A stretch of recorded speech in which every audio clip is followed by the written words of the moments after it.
La Coupe du Monde 2026 devait être le ticket en or de l'Amérique. 104 matchs, 48 nations, 16 villes à travers 3 pays. Et les États-Unis assis exactement au centre de tout ça, avec 78 rencontres sur sol américain, incluant chaque phase à élimination directe des quarts de finale jusqu'à la grande finale au MetLife Stadium du New Jersey. C'était censé être une explosion économique de 30 milliards de dollars, plus de 100 000 nouveaux emplois, des hôtels complets pendant des mois, des aéroports débordant d'arrivées internationales, des milliards s'engouffrant dans les restaurants, le commerce de détail, les transports et le divertissement d'un bout à l'autre du pays. C'était le plan. C'était la promesse. Et en ce moment, à moins de 90 jours du coup d'envoi, cette promesse s'effondre en temps réel. Ce qui se passe à la place est quelque chose que personne à Washington, personne à la FIFA, et personne dans l'industrie touristique américaine n'avait vraiment anticipé. Ou peut-être qu'ils l'avaient vu venir et ont simplement refusé d'y croire. Parce que les chiffres ne mentent pas. En tant qu'économiste spécialisé dans l'économie des grands événements, le tourisme international et les chocs sur les dépenses de consommation, voici l'analyse la plus complète disponible sur ce qui se passe réellement avec la Coupe du Monde 2026. Partie 1. Les projections. Ce qui avait été promis. Commençons par les grands chiffres, car ce sont eux qui rendent cette histoire si stupéfiante. Une étude conjointe de la FIFA et de l'Organisation mondiale du commerce projetait que la Coupe du Monde 2026 et la Coupe du Monde des clubs réunies généreraient environ 47 milliards de dollars de production économique et ajouteraient 62 milliards de dollars au PIB mondial. Les États-Unis seuls devaient enregistrer une hausse du PIB de 17,2 milliards de dollars et la création de 185 000 emplois. Ce ne sont pas des chiffres anodins, ce sont des chiffres transformationnels. Les villes hôtes individuelles projetaient des impacts qui reconfigureraient leur communauté pour des années. Atlanta anticipait plus d'1 milliard de dollars grâce à ces matchs, dont une demi-finale. Dallas projetait entre 400 et 415 millions de dollars d'impact économique direct pour 9 rencontres. Houston tablait sur 1,5 milliard de dollars pour 7 matchs et des camps d'entraînement. Los Angeles anticipait près de 600 millions de dollars d'impact régional total. La région New York-New Jersey, accueillant la finale au MetLife Stadium, projetait 3,3 milliards de dollars d'activité économique et s'attendait à attirer 1,2 million de visiteurs. Le Boston Consulting Group estimait que le tournoi entier générerait plus de 5 milliards de dollars d'activité économique à court terme à travers l'Amérique du Nord, soutenant environ 40 000 emplois et plus d'1 milliard de dollars en nouveaux salaires. Airbnb seul estimait que ses hôtes, répartis dans les 16 villes américaines, encaisseraient plus de 2,6 milliards de dollars de revenus pendant le tournoi. Ces projections n'étaient pas des suppositions hasardeuses. Elles reposaient sur une hypothèse fondamentale, que les touristes internationaux se présenteraient en masse. Et c'est précisément là que le problème commence. Partie 2. Le chiffre qui change tout. 5,4%. Je dois vous présenter un seul chiffre, un unique nombre. Mais dans son contexte, il est dévastateur. En 2025, les arrivées touristiques internationales aux États-Unis chutaient de 5,4%, un contraste saisissant avec le taux mondial d'arrivée qui a progressé de 4% la même année. Laissez ça s'imprégner un instant. Alors que chaque autre grande nation sur Terre voyait les voyages internationaux augmenter l'an dernier, l'Amérique a reculé. Les États-Unis sont devenus la seule grande destination mondiale à enregistrer une baisse des arrivées.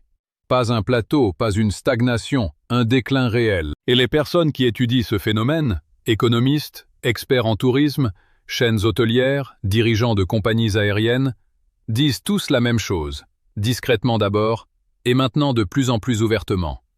Cette Coupe du Monde risque de ne pas tenir ses promesses. La partie la plus alarmante, c'est que les fans, les millions et millions de supporters de football à travers le monde qui devaient inonder les villes américaines cet été avec leur portefeuille grand ouvert, beaucoup d'entre eux ne viennent pas. Ils vont ailleurs. Ils se dirigent vers Toronto, Vancouver, Mexico, Guadalajara et Monterrey. Ils choisissent le Canada et le Mexique plutôt que les États-Unis. Et les raisons derrière ce choix racontent une histoire qui dépasse largement le football, pour toucher directement au cœur de la position de l'Amérique dans le monde aujourd'hui. Partie 3. Pourquoi le visiteur international est l'atout le plus précieux du tourisme? Avant d'aller plus loin, permettez-moi d'expliquer pourquoi la perte de visiteurs internationaux est si économiquement dévastatrice.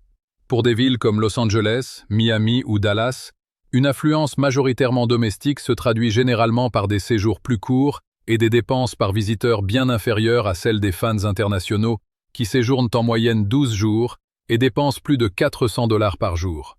Cela signifie que lorsque vous perdez des visiteurs internationaux, vous ne perdez pas seulement des têtes et des sièges.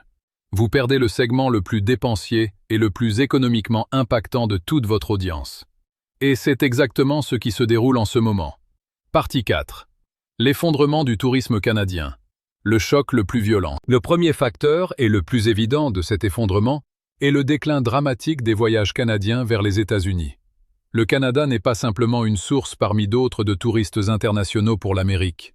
Les visiteurs canadiens ont généré environ 20,4 millions de voyages et près de 20,5 milliards de dollars de dépenses en 2024, soutenant quelques 140 000 emplois américains. Cette relation est l'épine dorsale du tourisme transfrontalier en Amérique du Nord. Les voyages canadiens vers les États-Unis ont chuté d'environ 30% en 2025. 30%. Ce n'est pas une baisse, ce n'est pas une correction, c'est un effondrement. Les causes sont multiples. Un dollar canadien affaibli a rendu les voyages vers le sud plus coûteux. Des différends commerciaux persistants et des tensions tarifaires entre les deux pays ont détérioré l'ensemble de la relation bilatérale. Des contrôles frontaliers plus stricts et plusieurs incidents très médiatisés impliquant des voyageurs détenus ont engendré une véritable anxiété autour du passage aux États-Unis. Les experts du voyage ont décrit la situation comme une tempête parfaite, mêlant frustration politique, pression économique et peur personnelle, toutes convergentes au même moment. Les données de Tourism Economics indiquent que les voyages terrestres en provenance du Canada ont chuté de près de 32% en début d'année. Pour des villes comme Las Vegas, ou des régions où les Canadiens représentent une source de revenus primaires, l'absence de ces voyageurs se ressent déjà dans les secteurs de l'hôtellerie et du commerce. Quand 20 millions de visites annuelles deviennent soudainement 14 millions, les effets en cascade sont considérables, et ils se font sentir maintenant. Partie 5. Ce n'est pas seulement le Canada, une tendance mondiale. Les voyages en provenance d'Australie, d'Inde et d'Europe occidentale ont également reculé. La part des voyages internationaux mondiaux à destination des États-Unis est passée de 8,4% en 1996 à seulement 4,9% en 2024, et devrait encore baisser à 4,8% en 2025. Pendant ce temps, les arrivées vers d'autres grandes destinations touristiques, France, Grèce, Mexique, Italie, sont toutes en hausse sur la même période. Le monde voyage plus que jamais. Les gens ont de l'argent à dépenser là où ils souhaitent aller. Ils choisissent simplement de ne pas venir ici. L'US Travel Association a rapporté que les visites internationales entrantes sont passées de 72,4 millions en 2024 à environ 67,9 millions en 2025. Une perte de quelques 12,5 milliards de dollars de dépenses immédiates, certaines estimations plaçant l'impact économique total autour de 30 milliards, lorsqu'on intègre les pertes indirectes. Le PDG d'Expedia a qualifié ce déclin de préoccupant. Le PDG de Marriott a déclaré que le pays doit faire en sorte que le monde se sente le bienvenu. Et tout cela se déroule dans l'ombre d'une Coupe du Monde qui n'est plus qu'à 3 mois. Partie 6. Le triangle de la Coupe du Monde. USA contre Canada contre Mexique. C'est là que l'histoire devient vraiment troublante pour quiconque se soucie de l'avenir économique de l'Amérique. La Coupe du Monde 2026 est co-organisée par 3 pays. Les États-Unis disposent de 11 villes hôtes et 78 matchs. Le Canada en a 2, Toronto et Vancouver, avec 13 rencontres. Le Mexique en a 3, Mexico, Guadalajara et Monterrey, également avec 13 matchs. Sur le papier, les États-Unis devraient être le grand vainqueur. Plus de matchs, des stades plus grands, les phases à élimination directe, les demi-finales et la finale. Mais les premières données racontent une histoire très différente. Des rapports indiquent que les réservations hôtelières américaines pour la période du tournoi accusent un retard par rapport au Canada et au Mexique en termes de croissance annuelle. Les prix des billets pour les matchs aux États-Unis sont significativement plus élevés que pour des rencontres comparables au Canada et au Mexique. Dans un sport où les supporters voyageurs sont tout, où l'atmosphère dans les tribunes représente la moitié de l'expérience, le prix compte énormément. Quand un fan allemand, brésilien ou japonais décide où aller voir son équipe jouer et réalise qu'il peut assister à un match à Toronto ou Mexico pour beaucoup moins d'argent, avec un processus de visa simplifié, sans anxiété à la frontière, et dans un pays qui semble sincèrement ravi de le recevoir plutôt que méfiant à son égard, où pensez-vous qu'il va? Les données de réservation reflètent déjà cette réponse. Partie 7. La blessure auto-infligée des visas, le plus grand sabotage. Il y a ensuite la question des visas, qui est peut-être la blessure auto-infligée la plus dommageable de toute cette saga. Une source majeure de friction pour les visiteurs potentiels est la nouvelle exigence formalisée obligeant les voyageurs à divulguer 5 années d'historique de réseaux sociaux, leurs numéros de téléphone et leurs adresses e-mail dans le cadre du processus de demande de visa. Ce ne sont pas des visiteurs issus de pays à risque élevé. Ce sont des voyageurs du Royaume-Uni, d'Australie, du Japon, de Corée du Sud, du Qatar et d'une grande partie de l'Europe occidentale. Traditionnellement parmi les sources les plus fiables et les plus dépensières du tourisme international aux États-Unis. Une nouvelle taxe d'intégrité de visa de $250 et des projets de contrôle des réseaux sociaux pour certains visiteurs rendent le voyage aux États-Unis plus coûteux et plus intrusif. Et ce message est clairement perçu à travers le monde. Venir en Amérique devient plus difficile, plus cher, plus invasif et moins accueillant. Les gens écoutent et répondent en conséquence. Partie 8. Les pays interdits et la crise sans précédent de la FIFA.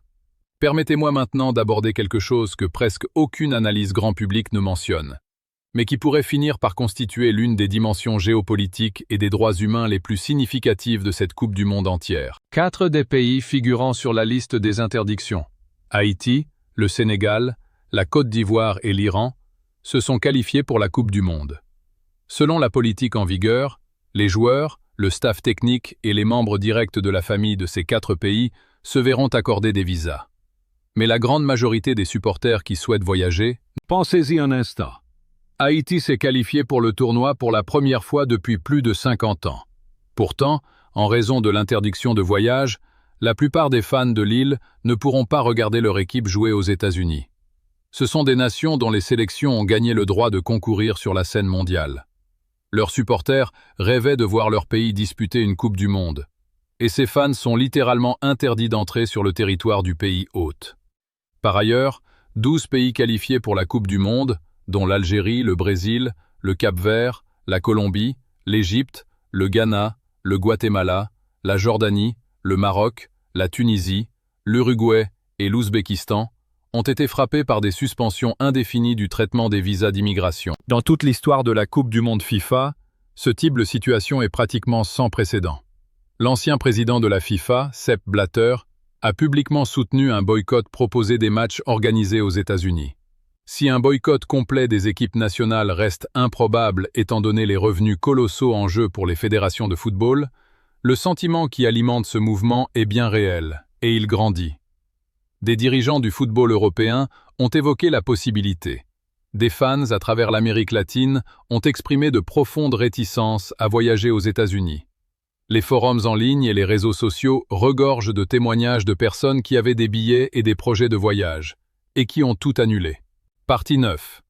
Festival de fans annulé, quand les villes capitulent. Voici quelque chose qui m'inquiète profondément d'un point de vue économique, et que très peu d'analyses mentionnent. Plusieurs villes hautes américaines ont déjà réduit ou purement et simplement annulé leurs festivals officiels de fans FIFA. Ces festivals sont traditionnellement d'immenses zones de visionnage public qui attirent des centaines de milliers de personnes sans billets. Des gens qui veulent simplement faire partie de l'atmosphère de la Coupe du Monde. Ce sont d'énormes moteurs économiques, car ils amènent des touristes occasionnels qui dépensent de l'argent en nourriture, boissons, shopping et divertissement, même sans jamais mettre les pieds dans un stade. Jersey City, dans le New Jersey, juste à côté du MetLife Stadium où se jouera la finale, a déjà annulé son festival de fans prévu. D'autres villes ont considérablement réduit la portée de leurs événements publics planifiés. Sans ces festivals, l'incitation pour les touristes internationaux à visiter les États-Unis pendant la Coupe du Monde chute de manière significative. Pour beaucoup de fans, l'expérience ne se résume pas aux 90 minutes à l'intérieur d'un stade. C'est tout l'événement culturel qui l'entoure, se trouver dans une ville qui vibre de l'énergie de la Coupe du Monde. Quand vous supprimez ça, vous arrachez une part massive de l'activité économique sur laquelle ces villes comptaient. Partie 10. Brand USA définancé, Un sabotage marketing au pire moment. Voici le détail que je trouve analytiquement le plus révélateur de toute cette histoire.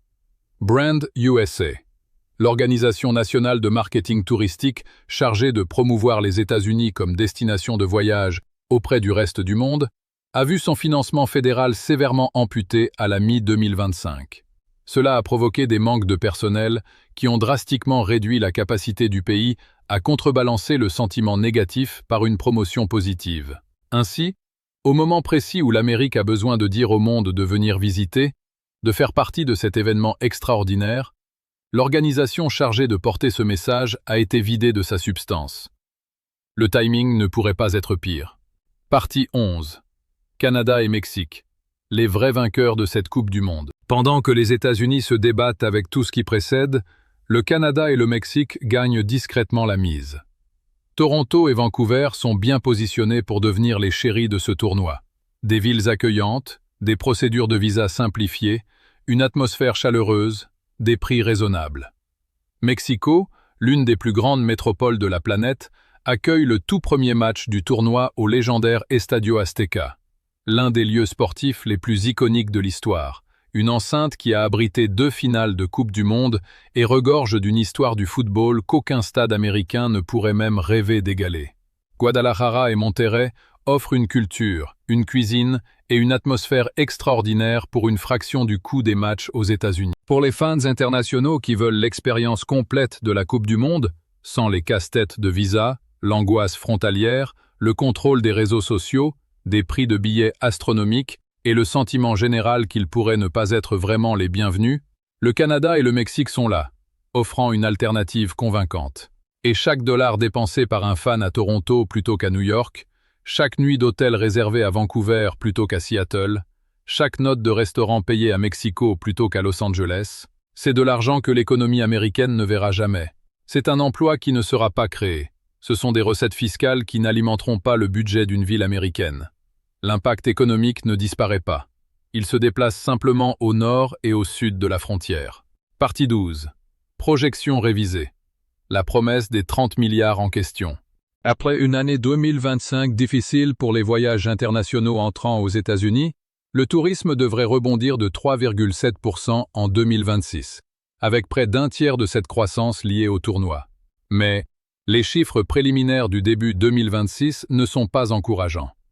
Une baisse de 5,4% des voyages internationaux entrant vers les États-Unis a été enregistrée en début d'année 2026, faisant du pays la seule grande destination mondiale à enregistrer un déclin des arrivées. Le World Travel and Tourism Council rapporte que les États-Unis sont actuellement le seul grand pays parmi les 184 analysés à enregistrer un déclin des dépenses des visiteurs internationaux. Son président et directeur général a déclaré publiquement que la plus grande économie de voyage et de tourisme au monde allait dans la mauvaise direction, non pas par manque de demande, mais à cause d'un échec à agir.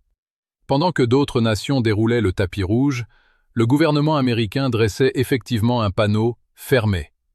La promesse des 30 milliards est ouvertement remise en question par des économistes qui estiment que le chiffre réel sera significativement inférieur, une fois pris en compte le recul des arrivées internationales, les annulations de festivals de fans, la réduction du marketing touristique et les énormes coûts de sécurité et d'infrastructures qui grignotent les bénéfices nets des municipalités hôtes. Partie 13. La leçon de 1994. Ce que l'Amérique a prouvé et ce qu'elle risque de perdre. Permettez-moi de vous laisser avec cette réflexion, car je crois qu'elle capture la signification plus profonde de tout ce dont nous avons parlé aujourd'hui. La Coupe du Monde FIFA n'est pas seulement un tournoi de football. C'est un référendum mondial sur le pays hôte. C'est un moment où le monde entier tourne son regard vers vous et se forge une opinion sur qui vous êtes, ce que vous valorisez, et si vous êtes un endroit qu'il souhaite visiter, avec lequel il veut faire des affaires et s'engager pour les années à venir. La Coupe du Monde, Neil Tanson 94 aux États-Unis, a généré plus de 1,4 milliard de dollars pour les villes hôtes et a fondamentalement modifié la trajectoire du football en Amérique. Elle a mené directement à la création de la Major League Soccer. Elle a présenté des millions d'Américains au sport. Elle a montré au monde que l'Amérique était capable d'organiser un événement de classe mondiale. C'était l'héritage. C'était ce qu'une seule Coupe du Monde a accompli pour ce pays il y a 32 ans. La Coupe du Monde 2026, Avec 48 équipes au lieu de 24, 104 matchs au lieu de 52, les plus grands stades et le plus grand marché médiatique du monde devraient être exponentiellement plus grandes et plus impactantes que 1994. L'infrastructure est là, la demande est là, l'opportunité est là. Mais la question qui plane surtout en ce moment est de savoir si l'Amérique va saisir cette opportunité ou la laisser s'échapper pendant que le Canada et le Mexique encaissent tranquillement les bénéfices qui étaient censés lui revenir. La Coupe du Monde commence le 11 juin. Le compte à rebours est lancé. Le monde regarde. Et en ce moment, une grande partie du monde décide de regarder depuis un endroit autre que les États-Unis d'Amérique. Conclusion. La vraie question économique. Voici la synthèse analytique que les données imposent. Ce qui se passe avec la Coupe du Monde 2026 n'est pas un accident. Ce n'est pas de la malchance. Ce n'est pas une conjoncture imprévisible. C'est le résultat direct et mesurable d'une série de décisions politiques qui ont envoyé au monde un message cohérent. L'Amérique est moins accueillante, plus coûteuse, plus invasive et moins visible qu'elle ne l'était. Et le marché, le juge le plus honnête qui soit, répond à ce message avec précision. Des visiteurs canadiens qui annulent en masse. Des fans européens qui choisissent Toronto ou Mexico. Des organisations de voyage qui réservent leurs hôtels ailleurs. Des villes qui abandonnent leur festival de fans, faute d'anticipation suffisante. Ce n'est pas du sentiment anti-américain, c'est du calcul économique rationnel. Quand vous rendez une destination moins attractive, les gens vont ailleurs. Quand vous rendez l'entrée plus difficile et plus coûteuse, les gens choisissent des alternatives plus simples. Quand vous émettez des signaux d'accueil mitigés, ceux qui ont le choix répondent en conséquence. La promesse des 30 milliards était réelle. L'infrastructure pour la concrétiser est en place. Mais la volonté politique de créer les conditions nécessaires pour que les touristes internationaux se sentent sincèrement bienvenus, c'est là que les données suggèrent que quelque chose s'est cassé. Et le plus grand paradoxe de tout ça, c'est que la Coupe du Monde a toujours été, dans son essence, la célébration la plus puissante de la diversité mondiale que le sport ait jamais créée. L'organiser dans un pays qui semble activement désintéressé à accueillir certaines des personnes qui souhaitent y assister, c'est une contradiction que les marchés, les fans et l'histoire finiront par enregistrer. La question qui reste entière. L'Amérique peut-elle renverser la situation avant le 11 juin, ou les dégâts sont-ils déjà faits?